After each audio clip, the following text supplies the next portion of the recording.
Hi there, Timothy Linsdau, video producer, Christian, and a scouter. I've been a scouter a long time. I've been awarded for 50 years of being in and around scouting. So I've had a little experience. Been doing a series here on scout skills, and right now I'm doing one of the series on lashings, the basic lashings the scouts have to learn and earn in their first class ranks, working their way up to first class. So I'm going to show you the third of the basic lashings, which is a shear lashing, and it is designed, sorry, leaving you behind there.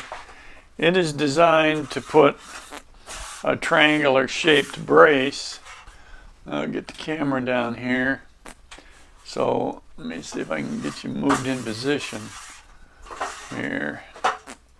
So if we were going to have a triangle shaped construction like that, we would have to tie the shear lashing up here and then square lashings down here to give you this triangular structure.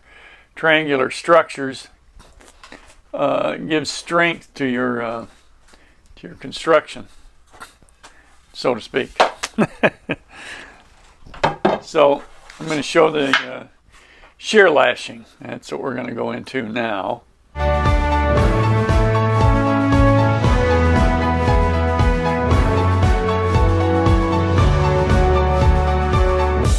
Okay, the shear lashing. First of all, would you like and comment on my video and subscribe to my channel if you would, to support my channel. I'm going to move the camera around here to give you a good view. So I'm going to just get started right off, and I'm going to keep the camera focused on that, as best I can down on this table. So here we go. Now, one of the things, these lashings use clove hitches a lot, and I want to show you something a little bit different.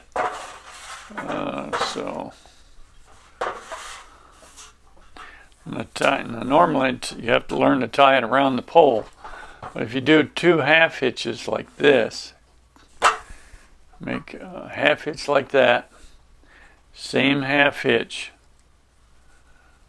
okay, only put the second one underneath the first one, and then when you pull it tight, you'll have a clove hitch.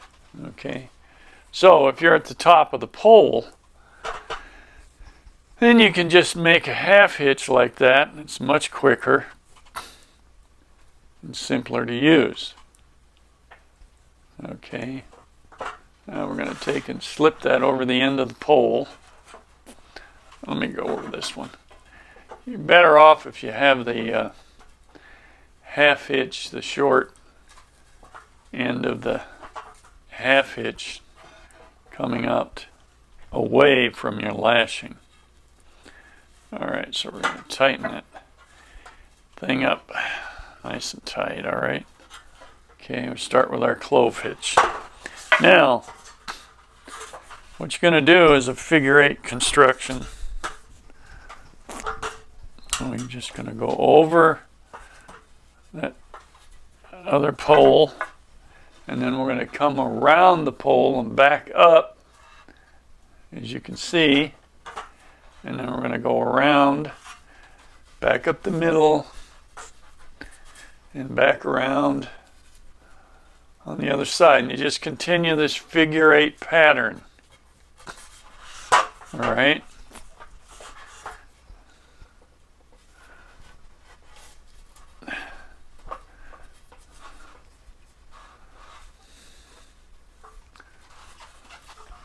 Just keep that pattern up.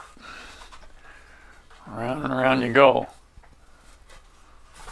Now, one of the issues that you will have possibly in making this A-frame in the shear lashing is the way it's constructed when you go to lash the bottom of these legs down, you're going to spread these posts apart, these legs apart. And so depending on how tight these are will depend on whether you're going to need to loosen it a little bit or you're going to need to tighten it a little bit. So it's going to be, depends upon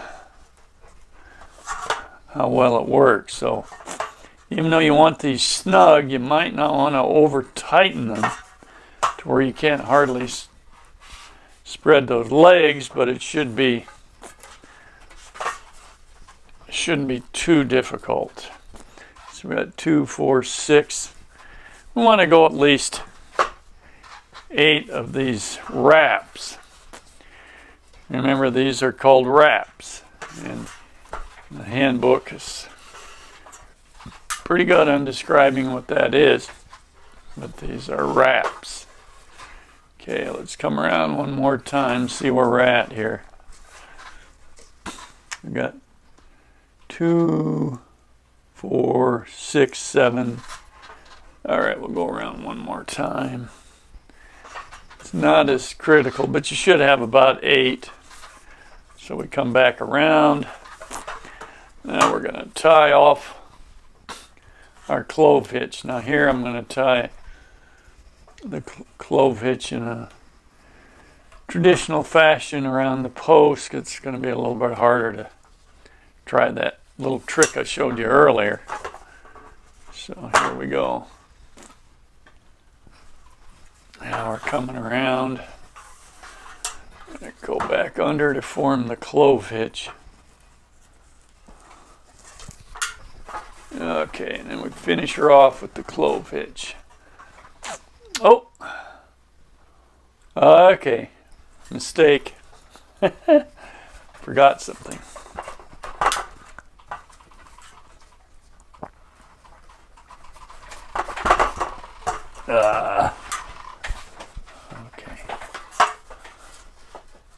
Okay, we've come around. Now we got 2, 4, 6, 8.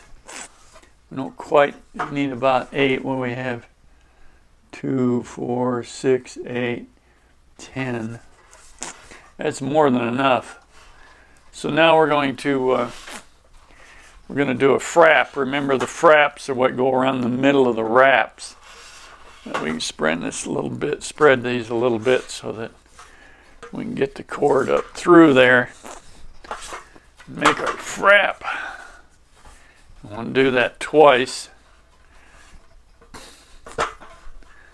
Okay.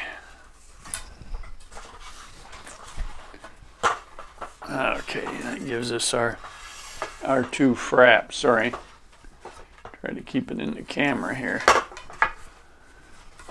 Okay, so we have 8 to 10 wraps, and now we're going to tie a clove hitch on the other post. All right. So here we go. We come around with the traditional clove hitch.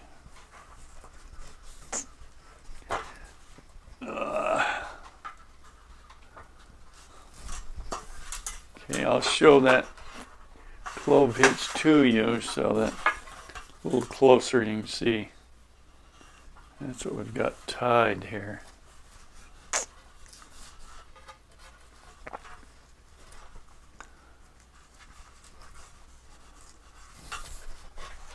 Okay, we've got our clove hitch tied. And alright, we started with a clove hitch on this side. We've done a figure 8 pattern around these posts for 8 to 10 times. Alright, and then we do 2 fraps around the middle, and then on the other post we tie a clove hitch. And you can pull on and tighten them up, but as soon as you go to spread these posts, you're going to, it's going to be pretty tight. So, but you go down here further, that'll give you a lot more leverage to stretch that shear lashing out. And then what you would do then tie square lashings on these two here, and that would give you your triangle. I'm going to move this up here so you can get a look at it a little closer. And that would be your frame with a shear lashing. Then you'll put two square lashings down there, and that'll be a very strong construction. So what we've seen is the shear lashing and how it's used to create a frame at the top of the frame. Now, like I said, if it's too tight, you might be able to loosen just the fraps so you can get these better apart. So it takes a little practice, and how much cord you're going to use. You want to practice on one to get because if you're making several of these, and you can figure out how much cord you need so that you're not wasting cord, and it takes a lot less effort because you're not having to pull all that cord through each time.